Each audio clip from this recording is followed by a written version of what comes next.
as journalists. I wouldn't presume that because my understanding of their show is they just sit there and talk for like 4 hours and nobody watches. That's my understanding of what TYT is now.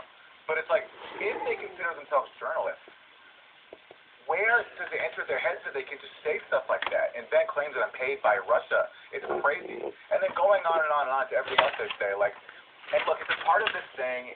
It's really come very clear in Russiagate where a lot of people who consider themselves progressives either got duped or just completely decided to subordinate themselves consciously for career reasons to this all-encompassing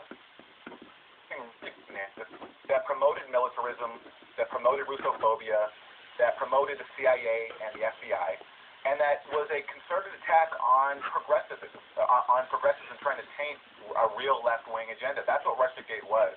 It wasn't just this attempt to constrain Trump's presidency or bring him down. It was also a defense of the neoliberals and the hawks who lost to Trump in 2016 and who then weaponized this whole Russiagate thing to taint any kind of like anti-war sentiment and dissent from neoliberal orthodoxy. And so these people calling themselves progressives have shown themselves, as we've talked about many times, to be complete dupes for that, to be complete useful idiots, parroting Russiagate constantly, never admitting fault. And so now, you know, when I make a joke about Jack's dumb tweet about Israel Palestine, I was making a joke. They started yelling at Cenk. And there's almost too much insanity there for me to respond to. It's almost like I'm dealing with deranged people, so I feel kind of maybe even it's like immoral to like engage on what they say because they're so unhinged. But everything they say is a lie. Everything Anna said in her tweet is a lie, and that's why when I challenge her, she of course can't produce any evidence for it because it's all basically all of it is based on things people have said about me on Twitter. If you look at, for example, my coverage of Russiagate and also the OPCW cover-up scandal, I've written so many articles, which I worked very hard on. You'd think, with all the people who don't like me and who say that I'm wrong, I'm on the wrong side, you'd think there'd be maybe one article rebutting me in print where you can check sources and look at arguments. There's nothing. It's all just smears on Twitter. So when Anna says I read a lot, I should have asked her to cite one article that substantiates any of her claims. I won't be able to. It's just bullshit people say about me on Twitter. And that's the level these people call themselves journalists, I guess, are at. It's such a fucking parody. Our country is such a parody. These people actually are allowed to exist in a progressive media space and have, you know, some kind, I don't know, like, I guess they must have some audience or something because they're on TV. But it's comical. It's really comical. Well, what's interesting when you say that Cenk just flat out lied, I mean, honestly, I can't overstate how flummoxed and just jaw-dropping what they did is. Like, all his McCarthy smears of the last 5 years, everything Rachel Maddow has said, all the stuff they said about Julian Assange, this is just, it goes beyond that. I mean, the fact that they still have a show after this is just going to, but here's what I want to point out. I know Cenk knows he's lying about you, and I know Anna knows they're lying, because they know that the Syria narrative is a bullshit narrative. How do I know this? Because Cenk, well, here's the Syria girl says, it's true that both you and Cenk Uygur also checked out on the State Department's version of the chemical attacks in Syria, both in 2013 and in 2018. So what's your real issue with Aaron Matei? So here it is.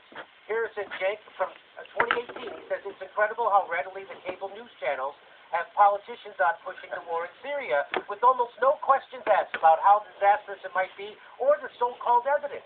They pretend to learn lessons from Iraq but have actually learned nothing. So them saying that you took, so let's go to the next one. Interesting agreement beginning to form between the left and the right online about skepticism on the Syria story.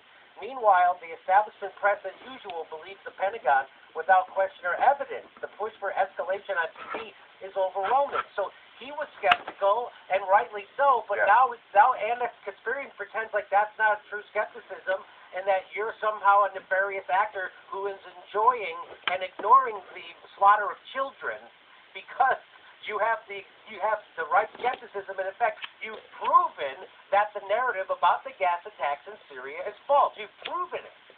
Go ahead. Well, that's the thing.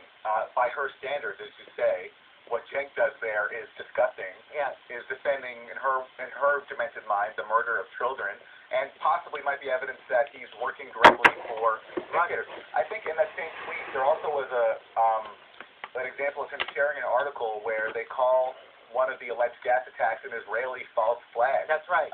I've never gone that far. So, look, now that this is out there, Anna, if you see this, I'm looking forward to you sitting next to Cenk on your next show, and denouncing Cenk for being disgusting and maybe speculating he's being paid by dictators. By your deranged standards, that is what he does. I'd love to see that. And, of course, we won't because Anna's a deranged hypocrite with no real moral consistency, with no evidence to back anything up she says. And what's funny is the difference between, Cenk putting out some tweets and what I do, as you said, is that I've done actual journalism. And that's the problem here. It's like in this online media culture where people like this get to consider themselves journalists, there's such a degradation of the journalism profession where, it's writing an article takes a very long time. Like doing a video, I have to say, I do both. Doing a video is a lot easier. You talk, you make some edits, you get something wrong, you re-record it. Writing is a long process, especially if, you're doing research and you're giving fact checks. And so it's like, but there's the fact that I've done all this reporting on this incredibly important story, the OPCW cover-up, it doesn't enter these people's brains. It doesn't even occur to them because they're not journalists. They think that sitting in front of a camera and spouting their dumb opinions counts as journalism. And I have to wonder, what happened to Cenk? Because that's who I actually donated. I realized that I gave money to his congressional campaign in 2019. I actually gave money to his congressional campaign because, even though I disagree with him on Russiagate, I saw sometimes some flashes of conscience and some kind of reason, and I think him voicing skepticism of these chemical allegations is a good example of that. So what happened to that guy? How did he go from that to now inventing claims that I'm paid by Russia? So because they It's just just sad. I feel sorry for him. They just got so used to doing that over the last 5 years. I couldn't stand it.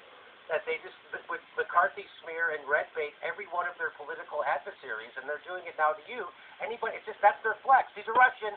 I mean, that looks so ridiculous. It's like I almost feel sorry for how pathetic and just bonkers nuts. And no one is watching their show anymore. They used to have 30,000 live viewers. They now have maybe 3,000. It's sad what has happened to them. Those are two people who know that their company is spinning in a downward spiral, and they're lashing out. And so they're lashing out at you. They've lashed out at me. They've lashed out at Julian Assange. People doing real journalism. So I want to